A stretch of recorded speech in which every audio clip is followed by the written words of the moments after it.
Bienvenue sur Papatriarcat.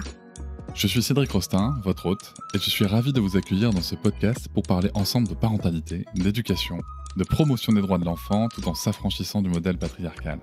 Nous visons une société plus juste, pour toutes et tous, au travers du partage de spécialistes et aussi des vécus de nombreux parents qui cheminent. Je vous invite à nous écouter, à essayer de construire des ponts au lieu de dresser des murs, car ce n'est pas parce que nous voulons aller au même endroit que nous devons forcément prendre le même chemin, pour nous et surtout pour nos enfants.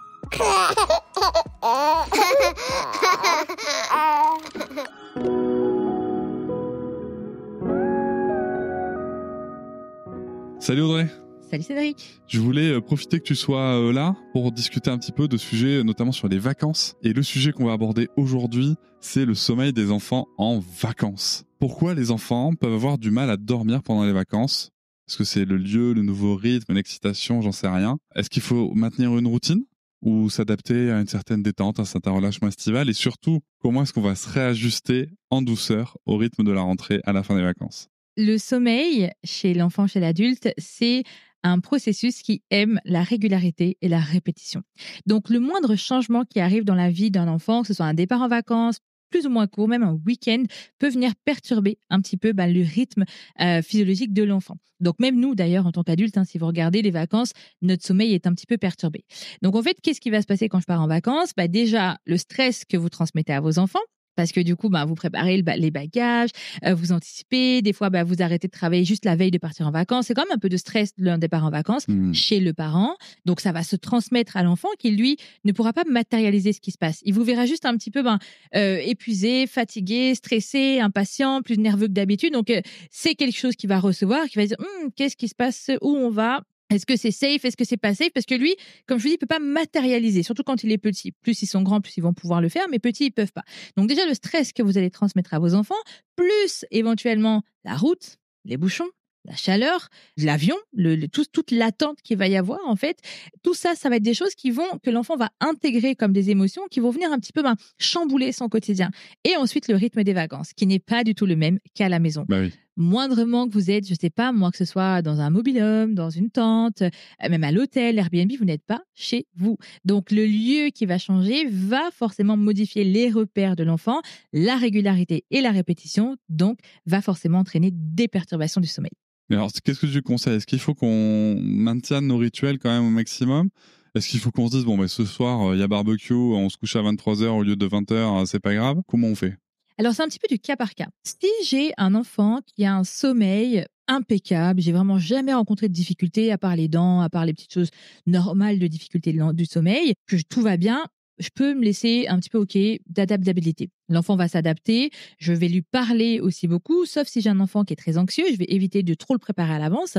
Donc, je vais essayer de recréer au maximum son espace, son contexte. Je prends sa couverture, je prends son doudou, je peux prendre son matelas s'il faut.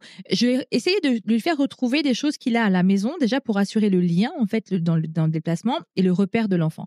Mais je peux me permettre, effectivement, de lâcher un peu prise, de le coucher un petit peu plus tard, etc. Maintenant, si j'ai un enfant dont le sommeil est en cours de solidité, est en train de se solidifier, que j'ai un enfant qui a fait beaucoup de reflux, qui avait un trouble hormofonctionnel, j'ai dû travailler sur son sommeil et quelque chose de plus régulier, là, je vais peut-être être un petit peu plus rigide sans être trop rigide. C'est-à-dire, je vais essayer de recréer un maximum ces routines. Petite astuce, par exemple, vous avez un barbecue, faites votre bain, faites tout le même rituel que la maison, qu'il soit déjà en pyjama et ensuite faites le barbecue de manière à ce qu'il soit déjà prêt pour aller dormir. Vous voyez, si vous allez manger au restaurant le soir, la même chose. Rentrez à l'hôtel, prenez les mêmes étapes de rituel de la maison, la même routine, le bain, le repas, le dodo, sauf que vous étendez un petit peu le dodo, mais faites en sorte qu'il soit déjà en pyjama au restaurant, par exemple. Le matin... Tu as choqué du monde, là. Oui, mais c'est respecter le rythme de l'enfant. Moi, je prends souvent l'exemple d'une mamie. Une mamie qui est fatiguée, une mamie qui est en fin de vie, qui est fatiguée, qui vraiment, elle a besoin d'un rythme et de fatigue. Vous allez respecter son rythme à elle. Donc, c'est pareil pour les enfants. On respecte son rythme à l'enfant. Astuce aussi, si vous avez des visites, réorganisez Donc, les vacances, dans le sens où vous n'êtes plus seul. Donc, les vacances avec des enfants, il faut accepter aussi que c'est plus des vacances. D'accord ? Ouais. C'est une coupure dans le quotidien, mais c'est loin d'être un moment de repos, relaxation, tout ce que vous voulez. Vous allez redéfinir votre rythme. Vous ne pas faire des visites matin, midi, soir. Le matin, vous allez rester tranquille. L'après-midi, la sieste, ou faire les visites le matin. En tout cas, une visite par jour.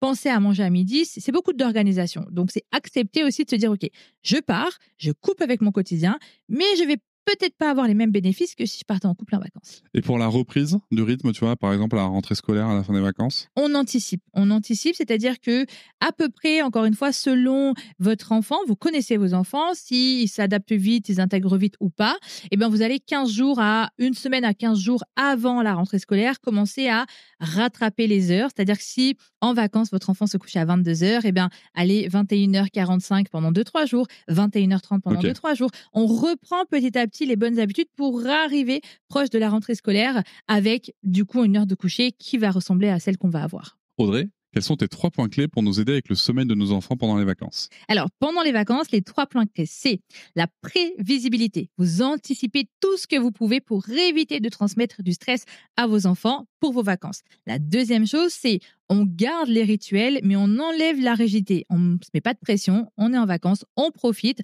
on s'adapte, mais on garde quand même un minimum de repères pour son enfant. Et le troisième, c'est que quand la rentrée arrive, eh bien, vous allez essayer de petit à petit coucher vos enfants plutôt de 15 minutes en 15 minutes pour 48 heures avant la rentrée, avoir l'heure de coucher habituelle. Merci Audrey. De rien. Je vous remercie de m'avoir écouté. Je vous invite à vous abonner au podcast sur votre plateforme préférée et à me retrouver sur Instagram, TikTok, Facebook et sur le blog papatriarca.fr. À bientôt.